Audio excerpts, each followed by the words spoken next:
ನೋಡಿ ಇಲ್ಲಿ ಏನು ಕಾಣ್ತಿದೆ, ಅಕ್ಕಪಕ್ಕ ಎಲ್ಲ ಈ ರೀತಿ ಫಾರ್ಮ್ ಹೌಸ್ಗಳಾಗಿವೆ. ಪಕ್ಕದಲ್ಲಿ ಒಂದು ಫೆನ್ಸಿಂಗ್ ಆಗಿರ್ತಕ್ಕಂಥ ಲ್ಯಾಂಡು, ಪರ್ಚೇಸಿಂಗ್ ಲ್ಯಾಂಡು ಕೂಡ ಇದೆ. ಈ ರೋಡ್ಗೆ, ಡಾಂಬರ್ ರೋಡ್ಗೆ ಹೊಂದ್ಕೊಂಡಿರ್ತಕ್ಕಂಥ ಲ್ಯಾಂಡು 1 ಎಕರೆ ಲ್ಯಾಂಡು ಸೇಲಿಗೆ ಬಂದೈತೆ. ನೋಡಿ ಲೆಫ್ಟಲ್ಲಿ ಏನು ಕಾಣ್ತಿದೆಯೋ ಕ್ಲೀನಾಗಿದೆಯಲ್ಲ ಅದೆಲ್ಲ. ಇದು ಮೈಸೂರು ಜೆ.ಪಿ. ನಗರ ರಿಂಗ್ ರೋಡ್ಗೆ 1 ಕಿಲೋಮೀಟ್ರ್ ಆಗುತ್ತೆ.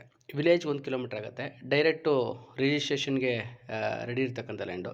ನಿಮ್ಗೆ ಲೀಗಲ್ಗೆ ಬೇಕಂತ ಎಲ್ಲ ಡಾಕ್ಯುಮೆಂಟ್ಸ್ಗಳನ್ನು ನಮ್ಮ ಯೂಟ್ಯೂಬ್ ಚಾನಲ್ ಕಡೆಯಿಂದ ಕೊಡಿಸ್ಕೊಡುವಂಥ ಕೆಲಸವನ್ನು ಮಾಡ್ತಾ ಹೋಗ್ತೀವಿ.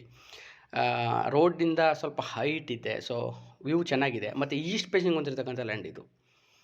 ಯಾಕಂದರೆ ಈಸ್ಟ್ ಫೇಸಿಂಗ್ ಬೇಕು ಅನ್ನೋರಿಗೆ, ಒಂದು 15 ಕಿಲೋಮೀಟರ್ ಸರೌಂಡಿಂಗಲ್ಲಿ ಮೈಸೂರಲ್ಲಿ 1 ಎಕರೆ ಲ್ಯಾಂಡ್ ಬೇಕು ಅನ್ನೋರಿಗೆ ಇದು ಸೂಕ್ತವಾಗಿರ್ತಕ್ಕಂಥ ಲ್ಯಾಂಡು ಅನ್ಕೋತೀವಿ. ರೆಡ್ ಸೈಡ್ ಕೊಡಿರ್ತಕ್ಕಂಥ ಪ್ರಾಪರ್ಟಿ, ಕ್ಲಿಯರ್ ಡಾಕ್ಯುಮೆಂಟ್ಸ್ ಇದೆ. ಹೆಚ್ಚಿನ ವಿಷಯಕ್ಕೋಸ್ಕರ ಮೇಲೆ ಡಿಸ್ಪ್ಲೇ ಆಗ್ತಕ್ಕಂಥ ನಂಬರ್ಗೆ ಕಾಲ್ ಮಾಡೋದ್ರ ಮುಖಾಂತರ ಇದು ರೈಟು ಮತ್ತು ಇತರ ವಿಷಯಗಳನ್ನು ತಿಳ್ಕೊಳ್ಳುವಂಥ ಕೆಲಸ ಮಾಡ್ಬೋದು. ಜೊತೆಗೆ ಬೇರೆ ಲ್ಯಾಂಡ್ಗಳಿಗೆ ಸಂಬಂಧಪಟ್ಟಂಗೆ ನನ್ನ ಯೂಟ್ಯೂಬ್ನ ಇತರ ವೀಡಿಯೋಗಳು ನೋಡೋದ್ರ ಮುಖಾಂತರ ನಿಮಗೆ ಬೇಕಾದ ಲ್ಯಾಂಡ್ನ ಆಯ್ಕೆ ಮಾಡ್ಕೋಬೋದು. Thank you for watching my videos.